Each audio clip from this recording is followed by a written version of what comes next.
Welcome to Hopeology, stories of hope, healing, and resilience. I'm your host, Christina McKelvey.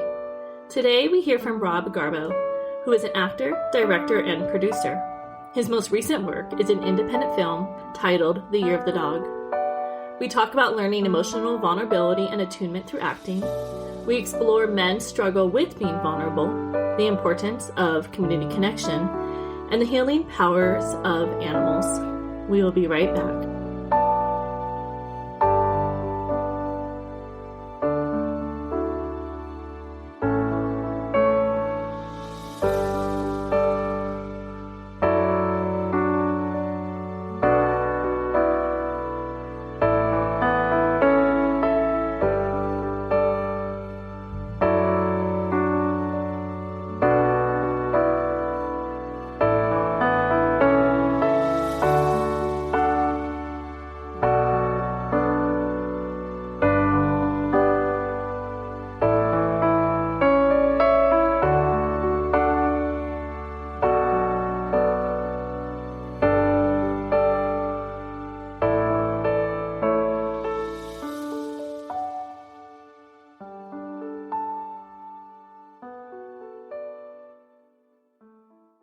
Welcome to Hopeology, stories of hope, healing, and resilience. I'm your host, Christina.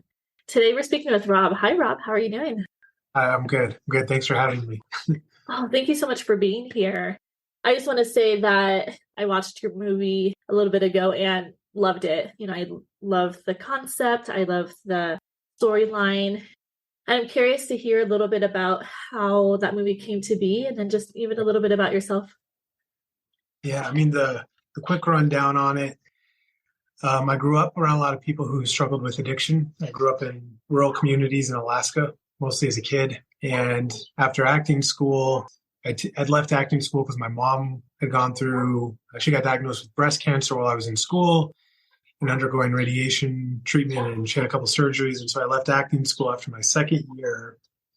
And I was back in Montana and had been wanting to make a film that explored this theme of connection and how do we heal from the subjective experience of suffering. Mm-hmm. And over a long weekend, I wrote the first draft of the script as a short film and then grew it out from there. Yeah, and mostly to explore that theme of connection and how people that I've known in my own life who struggled with addiction, how they kind of navigated some of that. Yeah, tell me a little bit more about that theme of connection, because that is a theme that I've heard quite frequently, as far as one of the foundations for healing. So tell me a little bit more about that and what that means to you.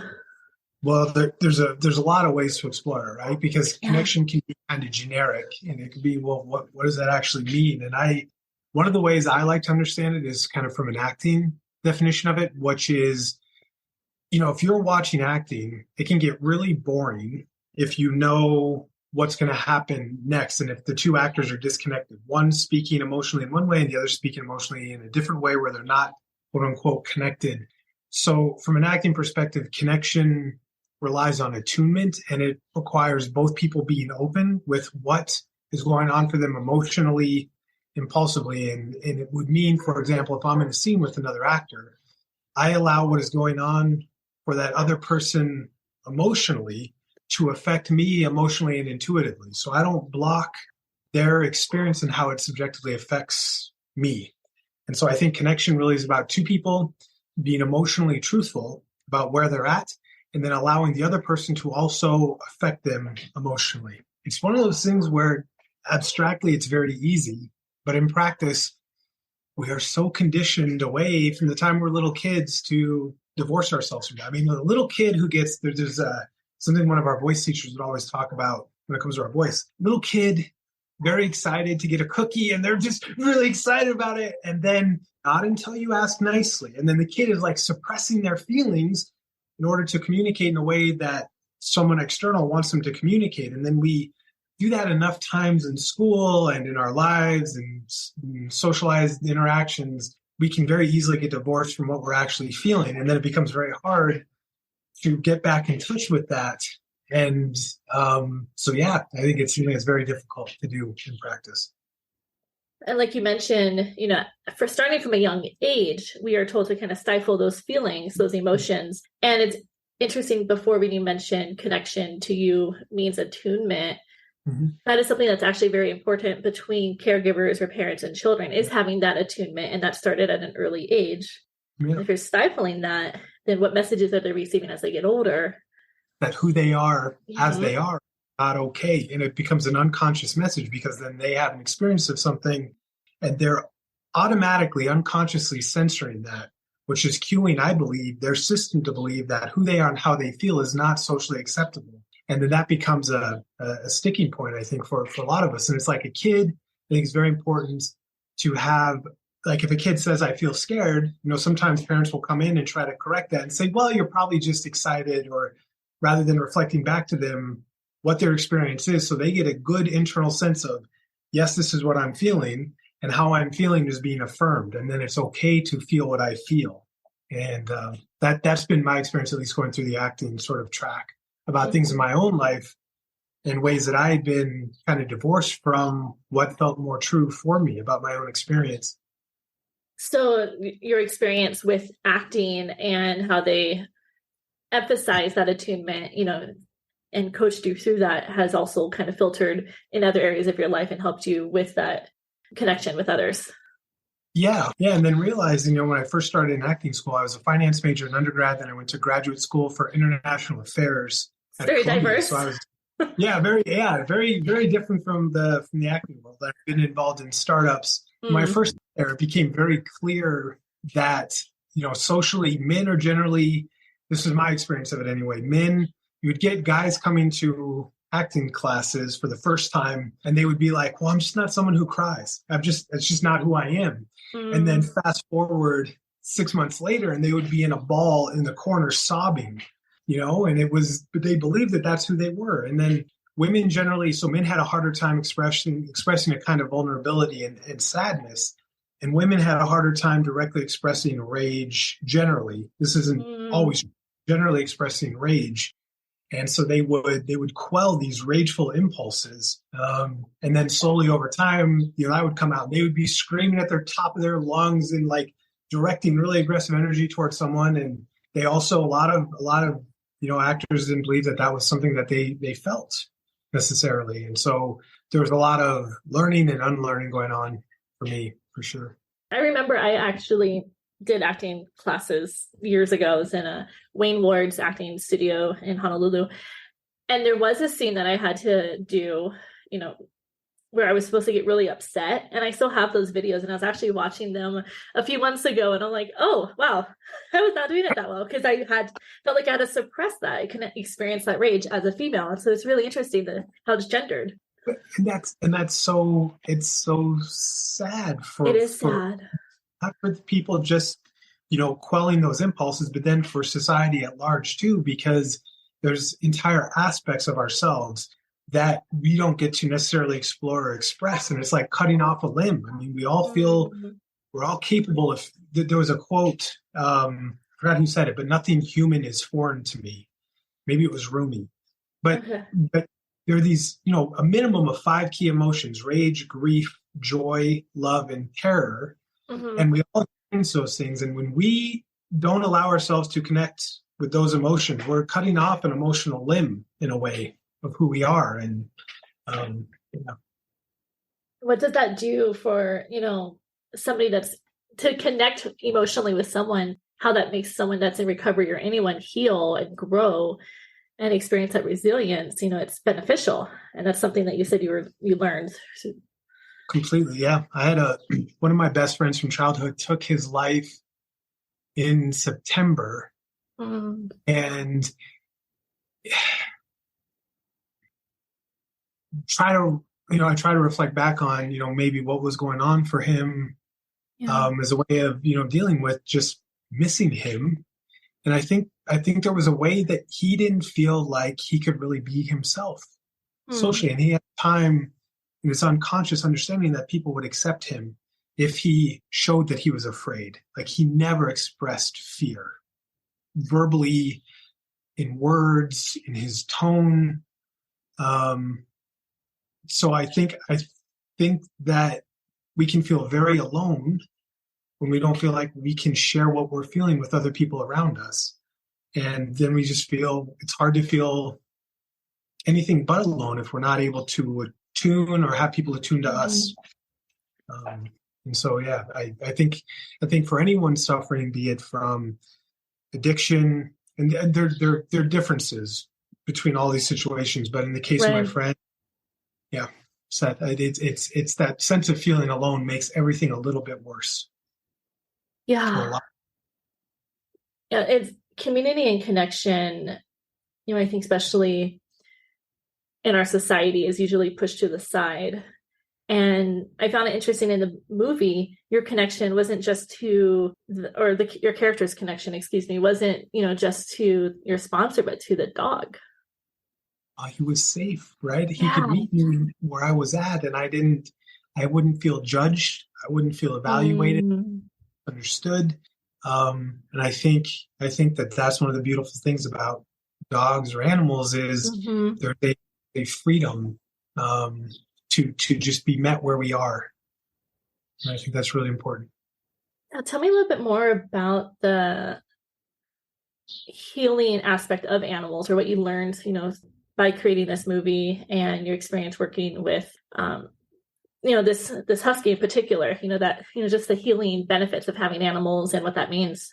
Well, so Caleb, the lead dog in the film, he's a real life rescue. So he had been passed, right? He'd been passed between homes because owners in foster homes kept saying he was too energetic, he was too much dog, and too much dog. What does that mean? What does that mean? What does that mean? There's no such thing. Yeah. He's just a Siberian, and Siberians they have high energy. They can be very willful, quote unquote, stubborn, whatever, but they have personalities, and it's exactly those qualities, right? The fact that he was high energy and he was, he's charismatic. And that played really well on camera, and his high energy played really well on camera. And so those qualities that caused people to pass him over in real life actually made him tremendously great as an actor dog. And he had no training prior to our film. Our trainer works in positive reinforcement, worked with him for 6 to 8 weeks to get him screen ready. And he did wonderful. And I think, sometimes it's true of people that people get passed over because maybe there's someone who they're a person who's inclined to anger quickly, or they're very sensitive. In context that may not be regarded highly. In another context, in acting, for example, that would be a gift. To be sensitive is one of the greatest things an actor can have in terms of their aptitude or the way they approach the craft. And so with Caleb, any dogs, they live very much in the present moment, and they respond to what's happening in front of them. They don't get too caught up in the psychological narrative about what this and this meant, and this person disrespected me, and they're not caught up in the story. If someone quote unquote disrespected them, they will come in to that. They may be a little cautious, but if that person treats them well, they will respond to the positive treatment over time. And I think that for me, working with Caleb, it was a reminder again about what it means to be responsive and present, because in an acting scene, I wouldn't know what Caleb was going to do. He's going to do what he wants to do. And as an actor, then I have to respond to that. And, I grew up with dogs my whole life. And one of the places I felt safest was with a Newfoundland that I had. And that was where I could go and just feel a sense of warmth and relief that maybe I couldn't feel, other times in my life. And so I think they can remind us what warmth and care feel like when we've been accustomed to maybe not feeling that all the time. Animals are non-judgmental. Right? Completely. Maybe cats are, but sometimes I give side eye. I feel judged, but that may not be what they're doing. Right? Just like you mentioned, like you felt safe with your dogs. What kind of dogs did you have? I had Newfoundland, and I had Australian Shepherds. So I had 3 Australian Shepherds and 3 Newfoundlands growing up. Oh, that's awesome. And like you mentioned, being present and being responsive, your acting taught you to do that, and you're able to do that with the dog. But again, it carries over to just working with individuals or your relationships, family, friends, to be really present and engaged. And when you are present, sure, have you seen this? Just that attunement gets strengthened. Yeah. Yeah.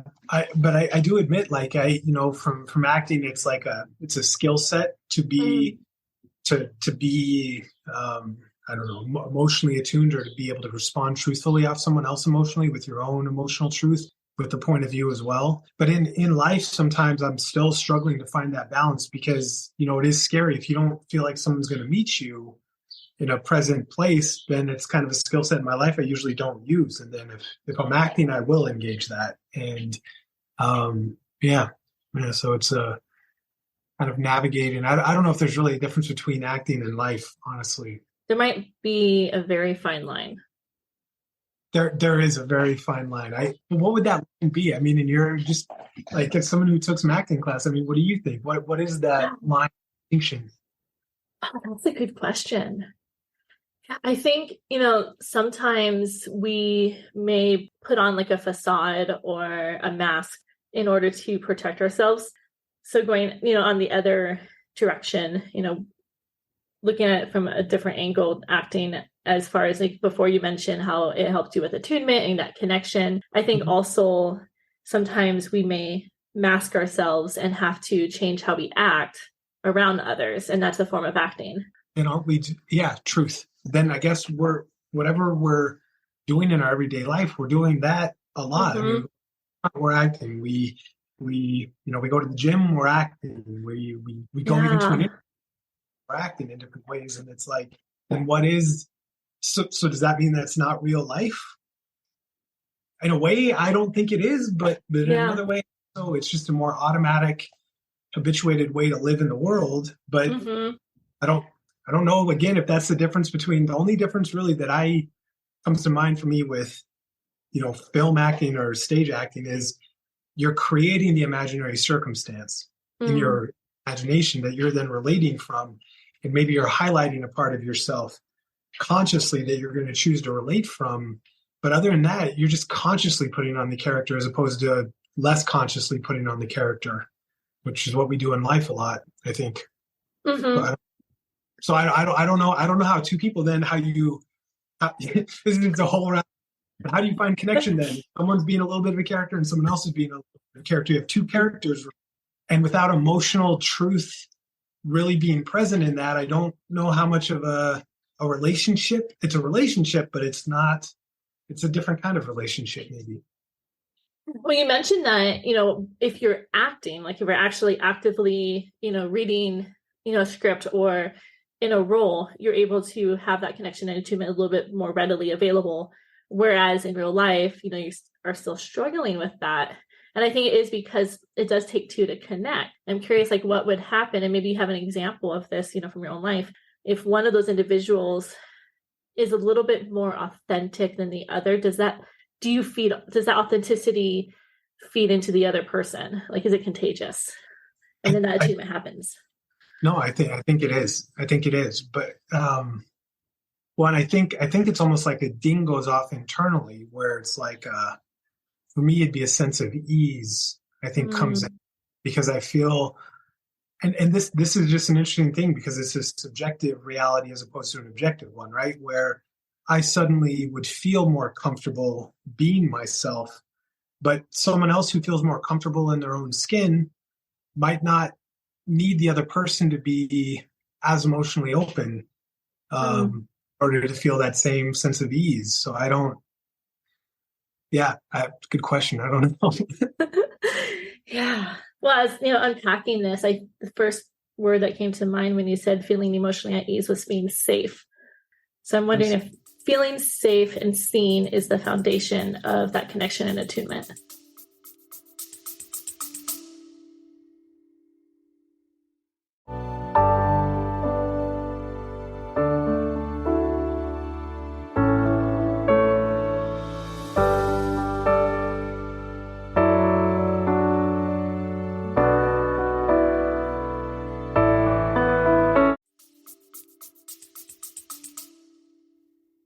I don't think it has to be, because I think it's interesting, because then what do we mean by safe? Because we should, because if we're afraid, it's a sense of internal safety, I guess. Then, a sense of internal safety, meaning a willingness to share what we're really going through, because I wouldn't generally allow a stranger if I go to Starbucks and I Mm-hmm. have a reaction where I'm feeling very afraid for whatever reason. I Yeah. wouldn't necessarily like,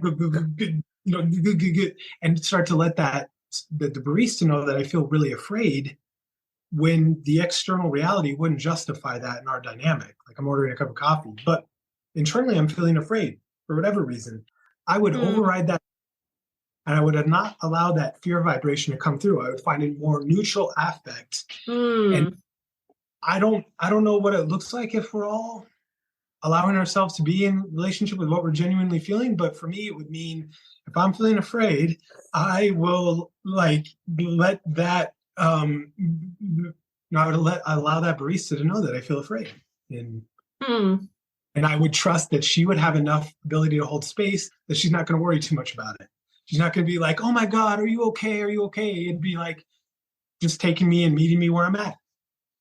Which, yeah, Mm. that's a weird tangent, but it's just how I relate to these things sometimes. No, it makes sense because yeah, I think it's almost like a balance in a way, possibly, because if you're able to be authentic and you're able to feel safe with another individual to be authentic and actually share those feelings, and that individual is able to hold space, then that helps with I think the healing and growth. However, like you said, going to the Starbucks barista, she might be like, what's going on? So maybe it depends on knowing someone in a deep way and taking your time to get to know someone. And circling back to your movie, your sponsor, that dog, you were able to, again, your character, I keep saying your character was able Yeah. to, feel safe enough or to be able to open up a little bit. Maybe I'm wrong, but that's just what I'm getting from your movie. Yeah. Right. Well, then, yeah. And then how do we cultivate that subjective sense Mm-hmm. of safety enough that we feel able to do that? And I think that's what my friend who took his life struggled Mm-hmm. with, and in an extreme way, was feeling safe enough to be able to share. And to what degree is the individual who's having the feelings, to what degree are they responsible, and to what degree is society at large responsible? And yeah, it's an interesting thing. But I think that's one of the reasons, for example, that really good acting sometimes is rare, is Mm. because it takes a lot to cultivate an internal sense of safety to the degree that would allow you to get up in front of people you've never met and say, here's everything I'm ashamed of in myself. Mm. Please observe me, allowing you to see how ashamed I am of this, and please take pleasure in this. And so I think that's a difficult thing to do. And when someone is able to really act well and show that vulnerability, I know as an audience member, you start feeling uncomfortable sometimes, or you might start really feeling with, that individual. And that I think is a measure of really good acting. Totally. The more uncomfortable an actor can make me feel watching it, the more uncomfortable I feel, even if I do not like their character or like who they're playing. I can get Mm-hmm. engaged. The fact that I'm getting that is, I think, a sign of very effective. Yeah. Right. Yeah. So, has there been a moment in your life where you have seen what you've learned uh, through acting, being able to attune, being able to connect, and have been able to carry that over? I know you mentioned, you're still working on that in your everyday life, but, is there a story or a situation where you're like, oh, that was because of my acting, learning how to attune, and I'm seeing it in my everyday life?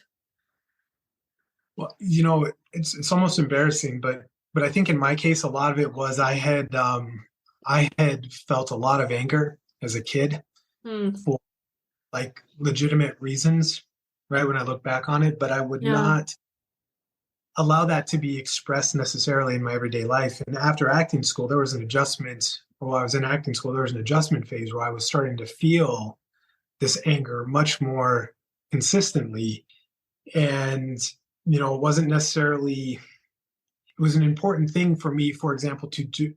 The tone wouldn't be screaming or anything like that, but it would be a rageful kind of directness in which I would interact with people that I'd known for a long time who did things that I felt were not, um, wouldn't say like right or wrong, but they were conversations that I felt were important to have, and I was more willing to have those conversations directly and head on. And on the backside of that, there was a lot of healing. And so I think that's one of the benefits for me was being willing to directly engage difficult subject matter and trust. Didn't consciously trust, but eventually there was benefits to be found from that emotionally, I think. So your acting lessons helped you or enabled you to be able to do that more so, that trust. I think so, because it removed some of the judgment from feelings a little bit, where it's like it's almost like sometimes actors overact out their pathologies and they use acting as a pretext to, kind of freely express feelings that they don't normally express. But I think in doing that, you also recognize that there's nothing wrong with feeling, in my view, there's nothing wrong with feeling rage. There's nothing wrong with feeling grief. There's nothing wrong with feeling terror, of course, not love or joy either.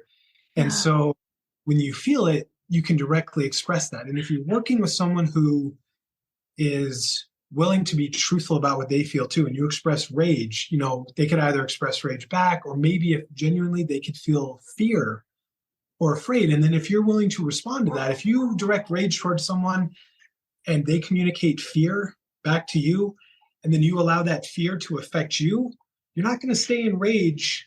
When you see someone afraid that you care about in front of you, then maybe you go to grief or to sadness, and then that person goes to sadness, and then you meet there, and then you move through that into love or joy. And it's that was kind of a discovery process for me, which was not getting too caught up in, well, I can't be angry because of whatever story I had about it.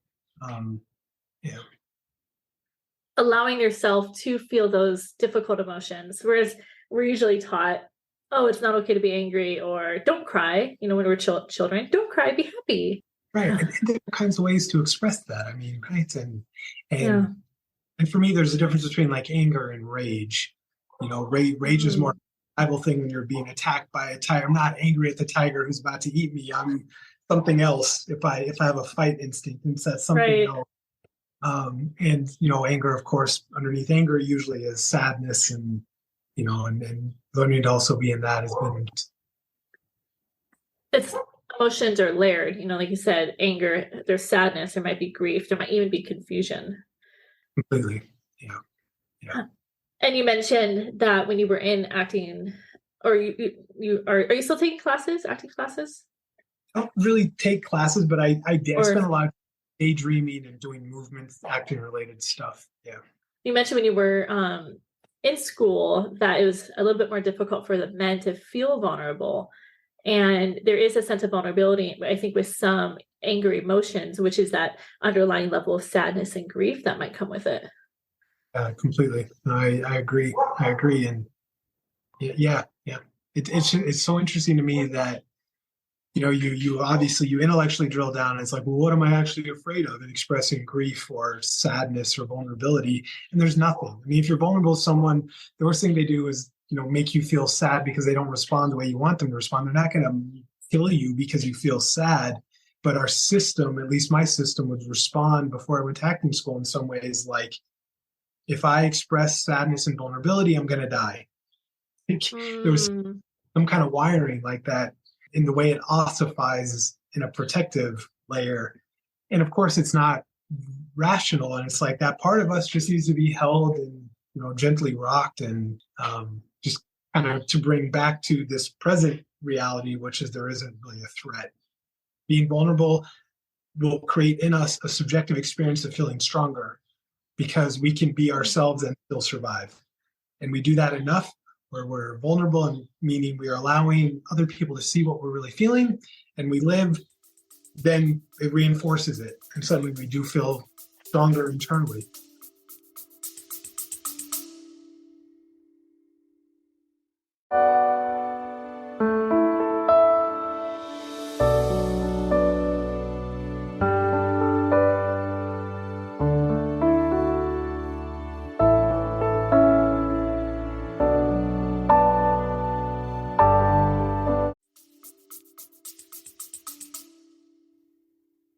nowadays, since the threat, like we're able to be more vulnerable a little bit easier because vulnerability, I think it goes back to feeling safe, being able to feel safe, then you could be able to be vulnerable.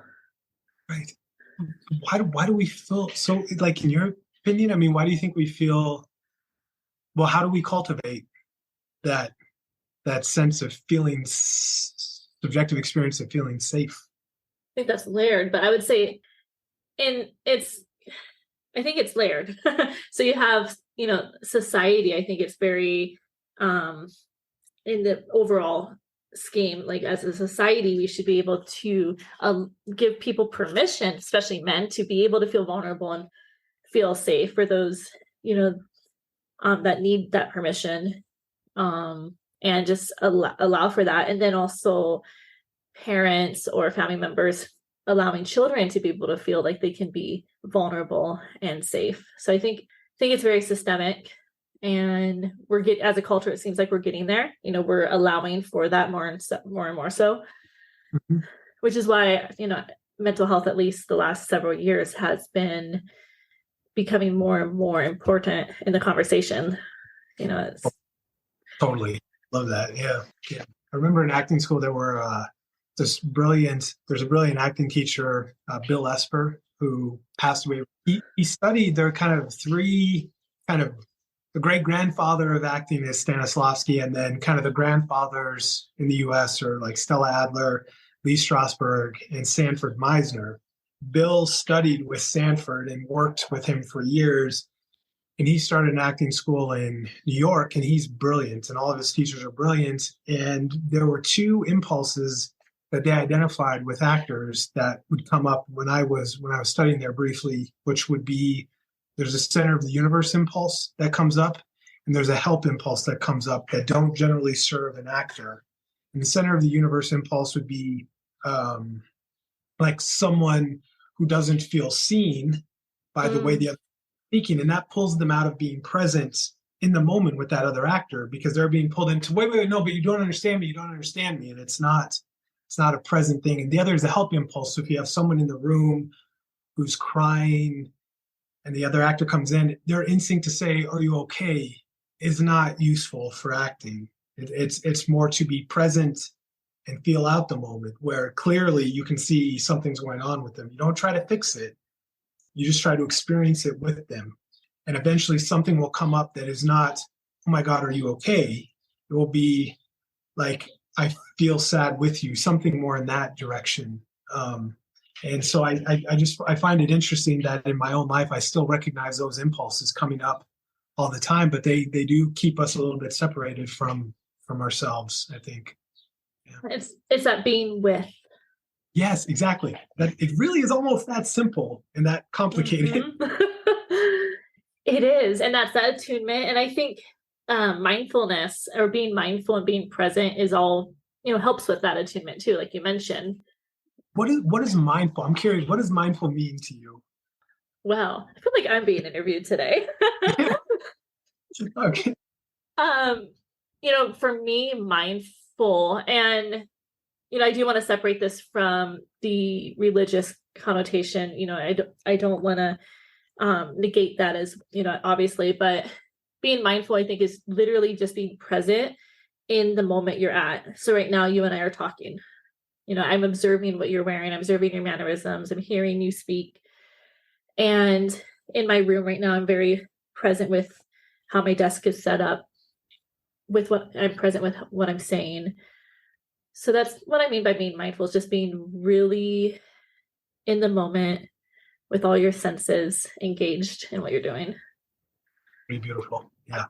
Yeah. Thank you. I don't know if it's correct, but that's my definition. Oh, I think that's brilliant. I think that sensations too is a super important aspect of it. Like, what are our physical sensations in a moment? Mm-hmm. Yeah. And I think that going back to attunement, or that connection, if you are with someone who is feeling sadness or grief, and you actually, if you're empathetic, you're actually feeling that, like, the heartache, or the chest tightness, or the, stomach nervousness, that's when you're really attuned to them. That makes a lot of sense to me. Right. So Obviously be a great actor. Do you want to get back into it? No. The daydreams. I used to want to be an actress, an actor back in the day in my early 20s. And I did some background work. My dad was in the field, in Hawaii. And so I did production assistant work. I was a casting assistant, and just for one or two productions. So nothing more than that.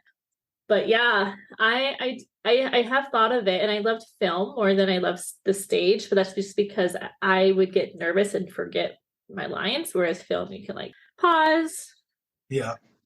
And as a background actor, you're also not talking. I love that though, the forgetting the lines. I remember it was drilled in early that you have to know your lines as well as your name, because you have to catch every impulse, right, with your lines. And that's exactly that's great, because if you're feeling that much that you forget your lines, that's gold for acting, I think. Yeah. Maybe I'll jump into it. I don't know. I'm writing and doing the podcast, so I think that's giving me a little taste again, of that. And I love film. Especially indie films, which your film was in the Sedona Film Festival and Tucson Film Festival. Yeah, but we got super lucky because we opened it at 100 movie theaters across the United States, which only have about 110 films in the entire country a year. So we opened during our opening weekend, February 24th in theaters. We opened number 9 in the entire country for all movie theaters, which is pretty cool for an indie film like ours. Yeah. Wow. And so 100 openings, different movie theaters, plus the film festivals. You're also on Amazon. Where else is your film? Well, we're just in the US currently, but we'll eventually probably go, international, and we'll be on we're on all the major streaming platforms now. We're in this is dorky, but we're in the TVOD phase, which is transactional video on demand, where people can rent or buy it. And then after that, you go to SVOD, which is subscription video on demand. So, Netflix or HBO, wherever. And then after that, you go to Tizen video on demand, Tubi, and those kinds of sites. And then after that, it just pings all over the place. Okay.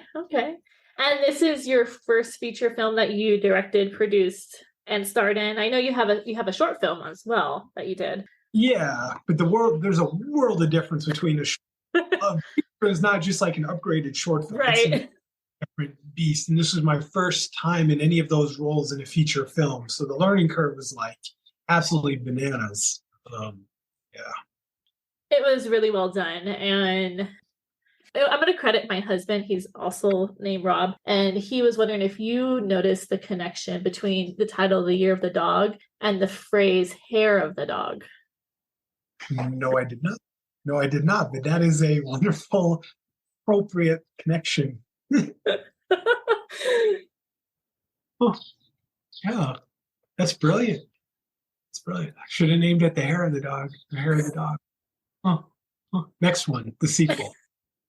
And for those listening, not knowing what we're talking about, that's when you wake up the next morning hungover and you need to get a drink so you can continue on through your day. That's all right. Well, yeah. So that's funny. Hair of the Dog. Yeah. So, I also read that your mom was an alcohol and drug counselor. Yeah, she worked in the field for a while. She worked in a women's prison in Washington State as a drug and alcohol counselor. And her best friends were people that she met there. So when I was growing up, those were the people I'd spend the most time with. And then she sponsored people that would stay with us. And we lost some people close to us to alcoholism when I was young. She worked in that field for a while. And her working in the field, how much did that influence, the movie you made, but maybe even just your outlook, on life and with sobriety or mental health? I think a lot. I mean, I remember one of the things that was in our home from the time I was young was the phrase that we're only as sick as our secrets, which is something they did for a while, which is part of it was about vulnerability. It's a little bit of a forced vulnerability in my view now, but Make sure that we're willing to be open about who we are and not hiding those things, because that creates a sense of distance between us and people around us. So that was an idea that I grew up with. I also grew up in communities where there was rampant alcoholism and addiction. And my best friends as a kid had several of them had parents who were physically abusive. One of my good friends in one of the villages I grew up in, Alaska, Holy Cross, would be out in 40 below with holes in his socks and no shoes. Wow. Just pretty horribly neglected. And there's a story in the film about a guy named Kevin who's asked to go pick dandelions, and he goes on a bender after that. That's based on a true story. There was a friend of ours from one of these villages. My mom sponsored him. I was 12 years old. He was 24, 25 at the time. And my mom, trying to keep him active and engaged, asked him to go pick dandelions. I was up on our deck and I watched him. He went out with a trowel, looked at the garden for about 10 seconds, and he threw the trowel down and he walked across our property, across a slough, caught a bus, 1 hour from North Pole, Alaska to Fairbanks, Alaska, and he went on a week-long bender. And about 2 years later, he died, alcoholism. Yeah. And so it's like that was just what I grew up. I mean, I grew up around a lot of that. So I never went down that road myself, but I had, my own vices and own challenges. And I'm sure it gave you a window into, not just that world of sobriety and healing, but just also why individuals may choose, to use alcohol or, other vices. And to feel when as a kid, right, when this person was about to relapse, I could go back and I could think, well, what was I feeling from that person? And there would sometimes be a little bit of a coldness and a numbing out that would start to happen, or a shakiness that I would see, like something unsettling. And beginning to understand those, when I have those experiences in myself, what do I want to do? I want to get away from those feelings for damn sure, and understand what it's like to want to escape what we're feeling. And it was really also remembering the care and having these strong impulses to want to give this guy, Kevin, for example, a hug, and not knowing as a kid, was that okay? Or not really knowing how to do that as a 12-year-old, but remembering that I had that impulse when he was about to go on a bender, and how beautiful that is, to recognize that people fundamentally do give a shit about each other, and they genuinely care. And it's can I, for my part, learn how to more regularly express that? It was a nice reminder of all of that, I think. You had the space to be able to express that. Well, yeah. Well, I didn't know how to do it at that age. I didn't follow. Okay.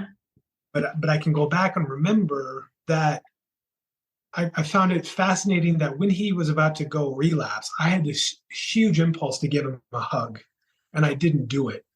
And maybe all the time, even now, when we feel someone struggling, or we sense them being in pain emotionally in some way, that impulse may exist, probably still does exist. If someone has a broken bone or something physical going on, I would feel completely normal and justified in holding the door for them and making sure they can get out. And that is an expression of care. If I sense someone struggling emotionally, it doesn't feel quite as easy to go in and let them know I care. And so I think that's one of those differences between physical pain and emotional pain in society and how we treat it. And that's just another aspect of the film that I thought was important, was to, just understanding that we have work to do, I think, collectively to recognize that emotional pain and physical pain are very similar in their effect. Yes. And that urge to give that individual a hug, you sense that when you were younger. And you mentioned that, we'll still get those urges to want to, hug someone or take care of someone emotionally, but should we? And that's probably, yes, we should, but that's probably where the connection and that community aspect is important, and why we need to continue to allow for community connection vulnerability. Because then if we see an individual struggling and we reach out because they cannot reach to us, that can help with that growth and healing. Completely. Yeah, I think that's absolutely true. Yeah. It's so important. And there's been so many conversations I've been having, with so many different individuals about connection, community, attunement, that it's almost like it's in society's collective consciousness right now. I do. That was one thing I was really proud of with the film, was there was more kind of male vulnerability. And I think that what seems to be in the collective much more now, the importance of men being vulnerable and like allowing it to be seen when they feel sad and scared. And I think that can go a long way to healing a lot of kind of social problems or difficulties that we face right now too. What do you feel is a big barrier for men within the societal context of not being able to be vulnerable?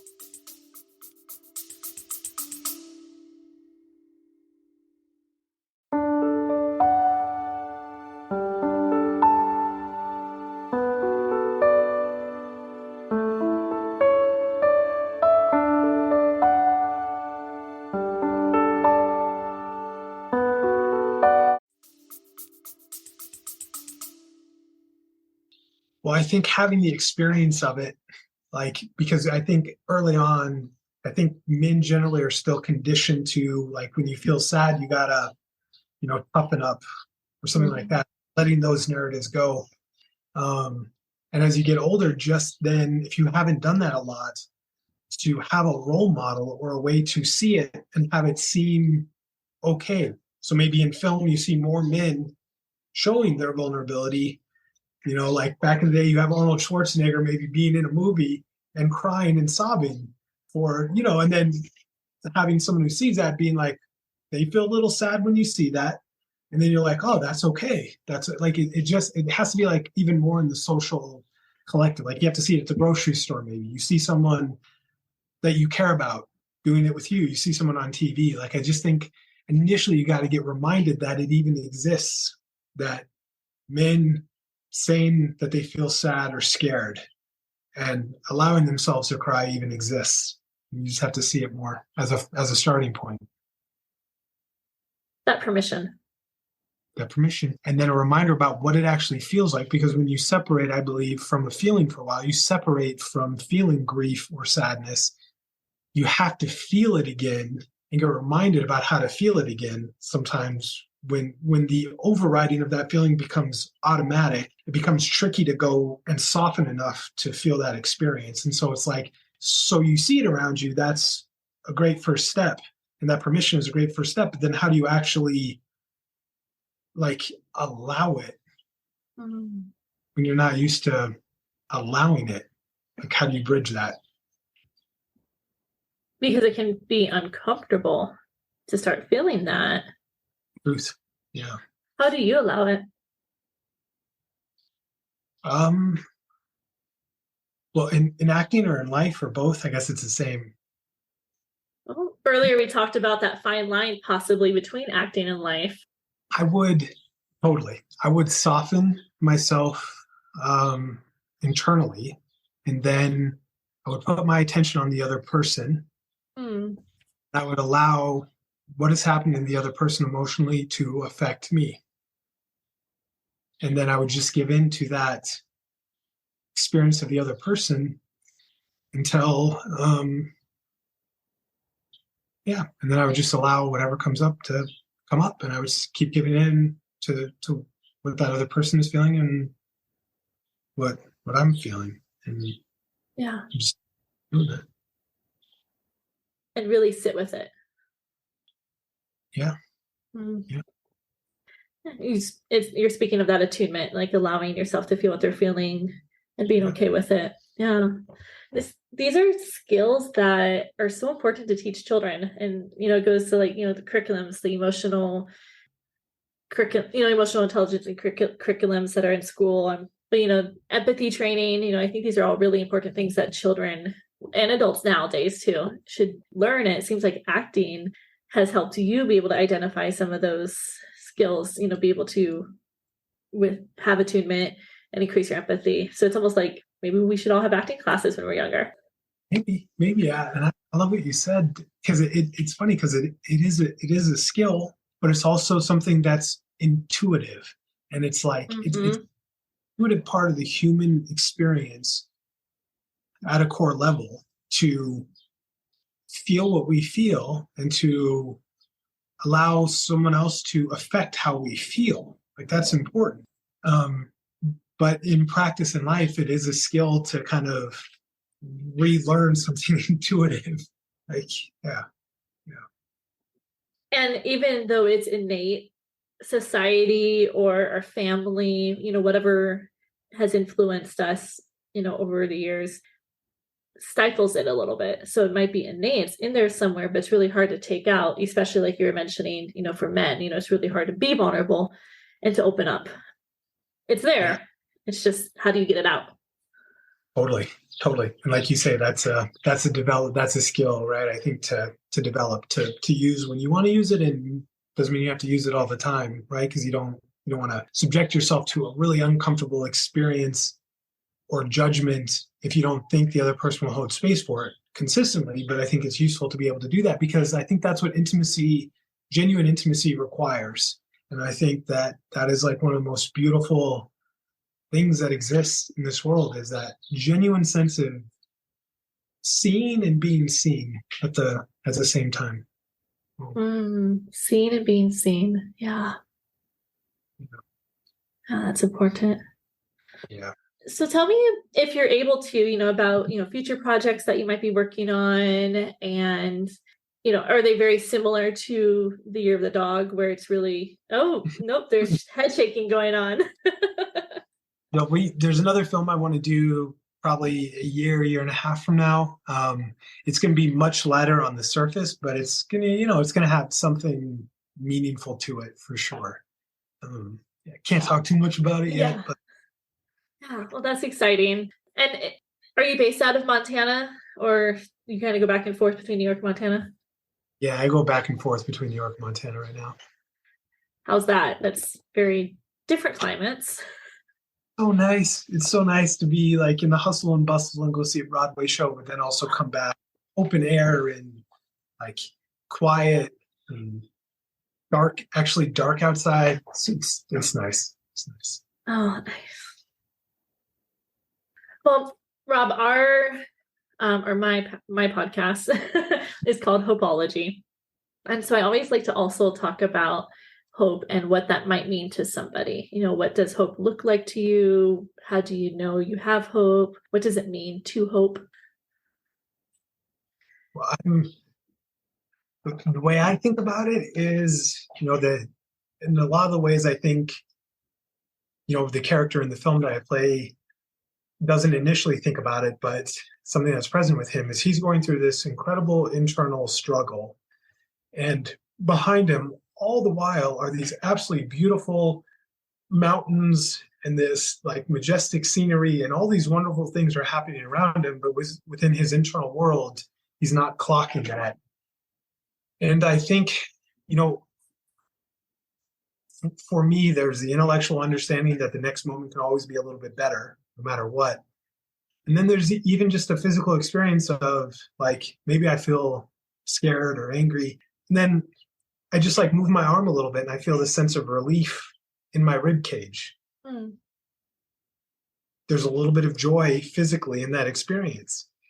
And it's just a reminder that in any moment, there's always a chance for things to feel better. And that at any moment in time, there's something wonderful happening somewhere around us. Like I can see like this beautiful flower and rose right out of the window. And so I could be in my own internal drama right now, also legitimate, or I could just pay attention to that. And I'm like, that's amazing.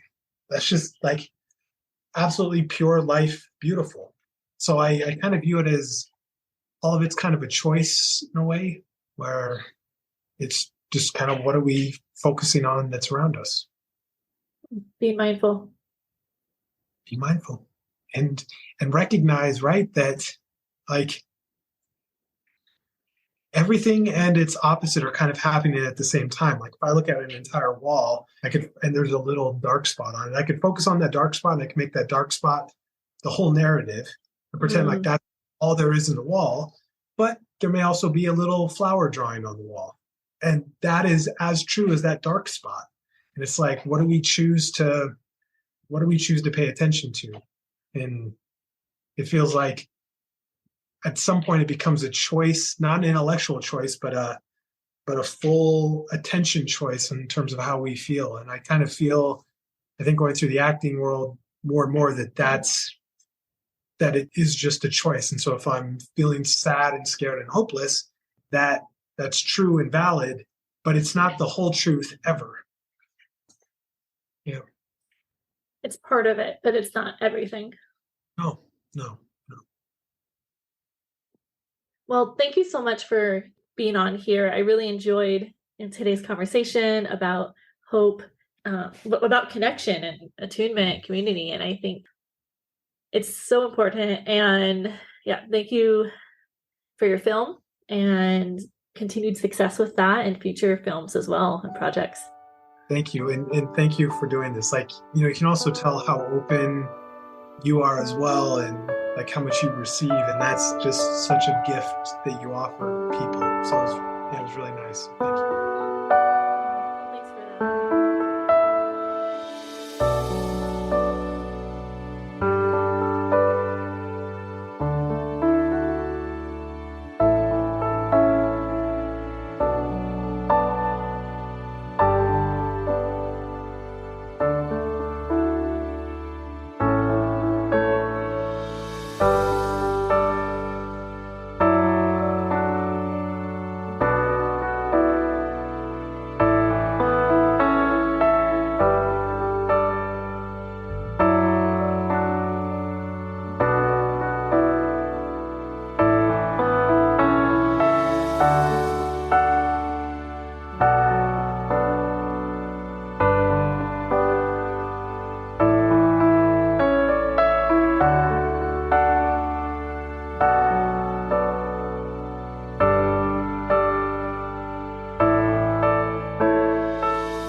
Thank you for listening to Hopeology. If you enjoyed today's show, please leave us a review. To learn more about us or listen to past episodes, you can find us on all your podcast streaming stations. If you are interested in being a guest or if you have any feedback, please email us at hopeologypodcast@gmail.com. You can also support our show by clicking on the link in our show notes. Please also follow our Instagram page, Hopeology Podcast, and visit our website, www.hopeologypodcast.com.